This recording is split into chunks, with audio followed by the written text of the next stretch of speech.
Good morning students. आज हम करेंगे फोर्थ क्वेश्चन, क्योंकि हमने थर्ड क्वेश्चन तक कंप्लीट कर लिया था। एक्सरसाइज 10.1 कर रहे हैं हम, तो उसका फोर्थ क्वेश्चन आज हम करेंगे। The following bar graph represents the quantity of milk used in a week in a sweet shop during the festival season.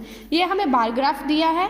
इसमें क्या दिखाया गया है कि फेस्टिवल सीजन के टाइम पे जो स्वीट शॉप होती है, एक हफ्ते में स्वीट शॉप में कितना दूध यूज होता है, क्वांटिटी ऑफ मिल्क दिया है। ठीक है, बार ग्राफ देख लो एक बार। नीचे की तरफ से डेज दिए हैं, देखिए Monday, Tuesday, Wednesday, Thursday, Friday, Saturday, Sunday. और इस तरफ क्वांटिटी दी हुई है मिल्क की लीटर्स में। Okay, 50 litre, 100, 150, 200, 250, 300, 350। ओके, इसके बेस पे हमें क्वेश्चंस पूछे गए हैं, हमें यहाँ से देख के आंसर देना है। ओके, फर्स्ट देखिए, on which day maximum milk is used. हमें दिख रहा है सबसे ज़्यादा मिल्क किस दिन यूज हुआ है, यहाँ पे।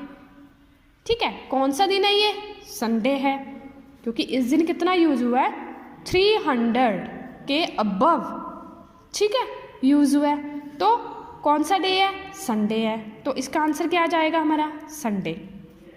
Next question, on which day max minimum milk is used. सबसे कम दूध किस दिन यूज हुआ है, ये भी हमें दिख रहा है, ये देखो सबसे कम इस दिन यूज हुआ है ना। कितना यूज हुआ है, ये हुआ है हमारा 100 लीटर यूज हुआ है। ठीक है, तो कौन सा दिन है ये, वेंसडे है, तो मिनिमम मिल्क किस दिन यूज हुआ है, वेंसडे को। नेक्स्ट क्वेश्चन देखिए, on which 2 days the quantity of milk used is the same and how much. कौन से 2 दिनों पर, एक तो इनकी क्वांटिटी सेम है, ठीक है, दूसरा क्या है, कितनी क्वांटिटी है ये भी बताना है। अब देखो इनमें से कौन से 2 दिन लग रहे हैं, एक तो ये वाला लग रहा है, एक ये वाला, ये दोनों क्या है, सेम है। ठीक है, कौन कौन सा दिन है ये, एक मंडे है, दूसरा क्या है, सैटरडे है। कितनी क्वांटिटी है, 150 लीटर्स है दोनों पे। ठीक है, तो इसका आंसर क्या आ जाएगा, डेज आ जाएंगे मंडे और सैटरडे, क्वांटिटी क्या आ जाएगी, 150 लीटर्स। नेक्स्ट क्वेश्चन देखिए, how much total quantity of milk is used on Thursday and Friday. Thursday और फ्राइडे को टोटल कितनी यूज हुई, थर्सडे को देख लो पहले कितनी है, थर्सडे को है हमारी 250, फ्राइडे को कितनी है, फ्राइडे को है हमारी, फ्राइडे को ये रही 300, फ्राइडे को कितनी है हमारी 300। तो अब 300 प्लस 250 कितना आ जाएगा, 550, 550 आ जाएगा ना। तो थर्सडे और फ्राइडे को कितनी यूज हुई है, 550 लीटर्स, क्योंकि यहाँ पे क्वांटिटी लीटर्स में गिवन है। ओके, नेक्स्ट क्वेश्चन देखिए, what is the difference of maximum and minimum quantity of milk used. Difference क्या है कि maximum and minimum quantity of milk use, मतलब कि सबसे ज़्यादा जिस दिन हुई और सबसे कम जिस दिन हुई, उन दोनों का हमें डिफरेंस माइनस करना है। ओके, सबसे ज़्यादा इस दिन हुई थी, कितनी हुई थी, 350। सबसे कम इस दिन हुई थी, कितनी हुई थी, 100। तो 350 में से 100 माइनस करेंगे, क्या आ जाएगा, 250 लीटर्स। क्या आ जाएगा, 250 लीटर्स। अब देखिए नेक्स्ट क्वेश्चन देखिए, the data of mobile phones sold of different companies of a shop in October is as follows. Mobile phones के सेट का डाटा है कि कौन सी कंपनी के द्वारा कितने सेट बेचे जाते हैं। ओके, कंपनीज गिवन है डिफरेंट ABCDE। ठीक है, number of set sold set है, मतलब कितने बेचे हैं, A 40 बेचे हैं, B ने 32 बेचे हैं, C ने 56, D ने 72, E ने 96। ठीक है, हमें करना क्या है, बार ग्राफ बनाना है इस डाटा का। ओके, तो इसमें एक स्केल गिवन होता है, मैंने लास्ट क्वेश्चंस में भी बताया है आपको कि 8 सेट्स का इन्होंने 1 यूनिट लिया है। क्या लिया है, 8 सेट का 1 यूनिट लिया है। अब इसका बार ग्राफ बनाना है, याद रखना है हमेशा, जो नीचे सेट हो, कंपनी हो, क्लासेस हो, वो हमेशा नीचे आएंगी, हॉरिजॉन्टली आएंगी, ओके। और जो वर्टिकल लाइन पे है वहाँ पे हम मार्क्स लिखते हैं, क्वांटिटी लिखते हैं, ऐसी चीज़ें लिखते हैं, ओके। इनको इंटरचेंज मत कर देना, ध्यान से करना है, ओके। सबसे पहले हम नीचे कंपनीज लिख लेंगे, ए से लेकर ई तक कंपनीज हैं, कंपनी ए, कंपनी बी, सी, डी, ई, ओके।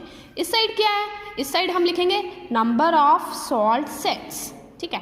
तो सॉल्ट सेट्स क्या ये 40-32 ऐसे सीधे लिख देंगे, नहीं, इसमें हमें एक स्केल का डिफरेंस डालना होता है, ओके।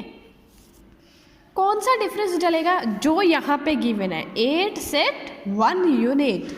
तो यहाँ पे देखो 8 सेट 1 यूनिट, एक यूनिट में 8 का डिफरेंस है, 8 है, 16 है, 24 है, 32, 40, 48 अप टू 100, ठीक है। अब कंपनी ए ने 40 सॉल्व किए हैं, तो 40 तक आप इसको ले जाओगे और यहाँ पे ड्रॉ कर दोगे, ऐसे बनता है हमारा बार ग्राफ, ओके। ये स्ट्रिप ड्रॉ कर दोगे। अब कंपनी बी है, कंपनी बी का 32 है, तो 32 के सामने तक लेके जाओगे और इसको ऐसे ड्रॉ कर दोगे। फिर कंपनी सी, डी, ई का कितना है 96 है, ओके। तो ऐसे ही ये बार ग्राफ बनेगा। ये बार ग्राफ आपने ग्राफ पेपर पे बनाना है, ये याद रखना, इसको ऐसे ड्रॉ मत करना, इसको ग्राफ पेपर पे बनाना, ओके। नेक्स्ट देखिए, the number of students from 1st to 5th class of school is as follows. 1st to 5th class में कितने बच्चे हैं वो गिवन है, ओके। फर्स्ट क्लास में 35 है, सेकंड में 20 है, थर्ड में 40, फोर्थ में 30 और फिफ्थ में 25। अब इसमें हमें क्या बनाना है, बार ग्राफ बनाना है, अगेन बार ग्राफ बनाना है। इसका स्केल क्या गिवन है कि 10 स्टूडेंट को 1 यूनिट मानना है, मतलब जो इस साइड आप स्टूडेंट्स लेट करोगे उसमें 10-10 का डिफरेंस डालना है, तभी तो हमें स्केल का पता होता है ना कि ऐसे स्केल होता है, 1 यूनिट मानते हैं इसको, ठीक है। तो नीचे हम क्या लिख लेंगे, क्लास लिख लेंगे, 1st, 2nd, 3rd, 4th, 5th। इस साइड क्या लिखेंगे हम, नंबर ऑफ़ स्टूडेंट्स लिखेंगे। नंबर ऑफ़ स्टूडेंट्स देखिए 10-10 का डिफरेंस डाल दिया, 0, 10, 20, 30, 40। अब इसका बार ग्राफ बना दो। फर्स्ट क्लास में कितने हैं 35, तो यहाँ तक कर दो। सेकंड में कितने हैं 20, तो 20 तक कर दो। थर्ड में 40, फोर्थ में 30, फिफ्थ में 20। बहुत आसान है ये बार ग्राफ बनाना, ओके। तो इम्पॉर्टेंट भी है, तो इसको अच्छे से बनाना है और स्केल लिखना कंपलसरी है। जहाँ पे आप बार ग्राफ बनाओगे उस ग्राफ पेपर पे यहाँ पे आप स्केल लिखोगे, ओके। नेक्स्ट क्वेश्चन देखिए, हमें एक पाई चार्ट गिवन है, इसको बोलते हैं पाई चार्ट, ठीक है। ऐसा डायग्राम होता है जो उसको बोलते हैं पाई चार्ट। अब इस पाई चार्ट में क्या है, the above pie chart is divided into 8 equal parts. बोल रहे हैं कि ये 8 इक्वल पार्ट्स में डिवाइडेड है ये pie chart, okay. It represents the different number of coins in Ajay's piggy bank. अब अजय के पिगी बैंक में डिफरेंट कॉइन्स हैं, नंबर ऑफ कॉइन्स हैं, तो वो रिप्रेजेंट कर रहा है, ठीक है। अब देखिए, then answer the following if the number of total coin is 80। बोल रहे हैं कि टोटल कॉइन्स 80 है, तो इस क्वेश्चन का आंसर दो। How many coins of ₹5 are there in fraction. Fraction में बताना है, ठीक है। वो कैसे बताते हैं मैं आपको बताऊंगी अभी। पहले देखिए कि ₹5 के कितने हैं। ये देखिए यहाँ से एरो स्टार्ट होके हमारा यहाँ तक गया है, तो कितने बॉक्स है इसमें, कितने पार्ट्स में, 1, 2, 3। ऊपर लिख लोगे आप 3, ये देखिए, ठीक है। नीचे क्या लिखोगे, नीचे आपको लिखने होते हैं टोटल पार्ट्स, 1, 2, 3, 4, 5, 6, 7, 8। तो नीचे क्या लिखोगे आप, टोटल पार्ट्स, ठीक है। अब सेकंड देखिए, how many coins of ₹2 are there. ये भी सेम लिखना है हमें। 2 कहाँ पे है, 2 ये रहा, देखो यहाँ से स्टार्ट होके यहाँ तक एरो गया है। कितने पार्ट्स हैं, 2 पार्ट्स हैं, ठीक है। तो ऊपर क्या लिख लिया हमने 2, नीचे क्या लिख लिया 8। लेकिन मल्टीप्लाई 80 क्यों लिखा, यहाँ पे तो हमने लिखा नहीं था मल्टीप्लाई 80, यहाँ पे क्यों लिखा ये बताओ। यहाँ पे हमें बोला गया था कि फ्रैक्शन में बताना है, सिंपली इनके पार्टीशन कर दो जो गिवन है पाई चार्ट से देखकर।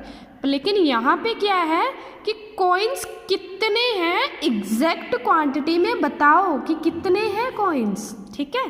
तो इसलिए हमें टोटल नंबर ऑफ कॉइन्स से इसको मल्टीप्लाई किया, तो इसकी डिवीज़न कर दी हमने, 8 1 दा 8, 8 10 ज़ा 80, 2 10 ज़ा 20, ओके। तो ये आंसर आ गया 20। ऐसे थर्ड क्वेश्चन है, tell the number of coins of ₹5, ये भी सेम करना है। 5 वाला देख लो कितने हैं, 1 2 3 है, नीचे क्या आ गया टोटल 8 आ गया, मल्टीप्लाई 80, तो आंसर कितना आ गया हमारा 30। 8 1 ज़ा 8, 8 10 ज़ा 80, 10 3 ज़ा 30, ओके। अब fourth question, what is the amount of coins of ₹10? 10 का कितना है, ये रहा 10, एक ही पार्ट गिवन है तो 1 नहीं लिखेंगे हम, नीचे टोटल क्या लिखेंगे 8 लिखेंगे, मल्टीप्लाई 80, तो इसका आंसर आ गया 10, ठीक है। टोटल वैल्यू ऑफ ₹10 कॉइन्स, देखो ध्यान से, यहाँ पे हमें ये नहीं पूछा गया कि how many coins are there, 10 रुपए के कितने कॉइन्स है, ये नहीं पूछा गया, अमाउंट ऑफ कॉइन्स पूछा गया है। तो अमाउंट ऑफ कॉइन्स कैसे बनाएंगे हम, 10 कॉइन को 10 से मल्टीप्लाई करेंगे, क्यों करेंगे, देखो 10 रुपये का एक कॉइन है, उसकी वैल्यू तो 10 रुपये है ना, एक कॉइन है चाहे उसकी वैल्यू तो 10 रुपये है, तो 10 कॉइन्स की वैल्यू को 10 से मल्टीप्लाई कर दो तो कितना आ जाएगा, ₹100 बनेंगे ना, 10 के 10 कॉइन होंगे तो 100 बनेंगे ना हमारे पास, ओके। तो ये आ गया टोटल अमाउंट। अब फिफ्थ क्वेश्चन क्या था, how much total amount is there in Ajay's piggy bank, ठीक है, इसमें टोटल अमाउंट कितना है वो देखना है।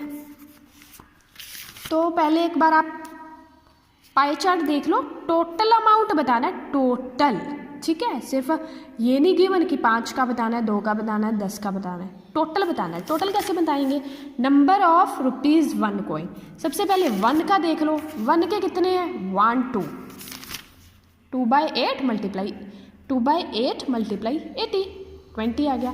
2 के देख लो कितने हैं, हमने फाइंड आउट किए थे ना 2 के, इसलिए सीधा आंसर लिख दिया 20। 3 के 30 किए थे, ठीक है। 10 के हमने 10 थे, ओके। अब टोटल वैल्यू फाइंड आउट करनी है, जैसे हमने यहाँ पे लास्ट क्वेश्चन में किया ना 10 रुपीज़ कॉइन की वैल्यू, ऐसे ही हमें सबकी वैल्यू फाइंड आउट करनी है। पहले 1 की करेंगे, 1 की कितने हैं 20 हैं, 1 को 20 से मल्टीप्लाई कर दो, 20 रुपये उसकी वैल्यू आ गई। 2 के कितने हैं 20 है, इसको भी मल्टीप्लाई कर दो, 40 रुपीज़ वैल्यू आ गई। 5 के कितने हैं 30 हैं, तो इसको भी मल्टीप्लाई कर दो, 150 वैल्यू आ गई। और इसकी 10 की हमने निकाली थी 100, अब सबका प्लस कर दो, टोटल उसके पिगी बैंक में कितने हैं 310 रुपीज़ हैं। अब नेक्स्ट क्वेश्चन देखिए, given pie chart is divided into 12 equal parts, ये 12 इक्वल पार्ट्स में गिवन है।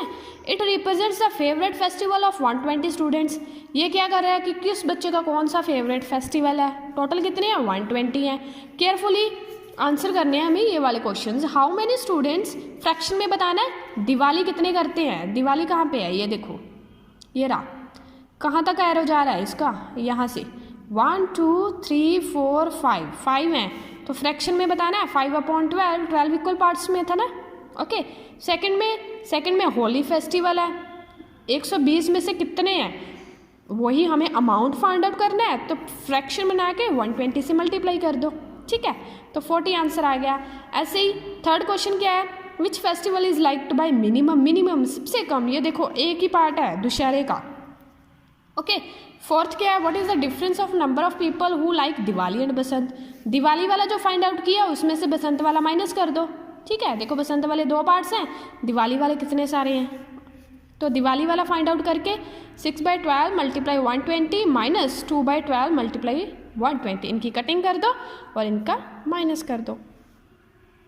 तो बच्चे आज आपकी 10.1 एक्सरसाइज कंप्लीट है। आपने इसको अच्छे से फिर नोटबुक्स पे राइट करना है, समझ के करना है काम, कोई भी गलती नहीं होनी चाहिए, ओके। Thank you class.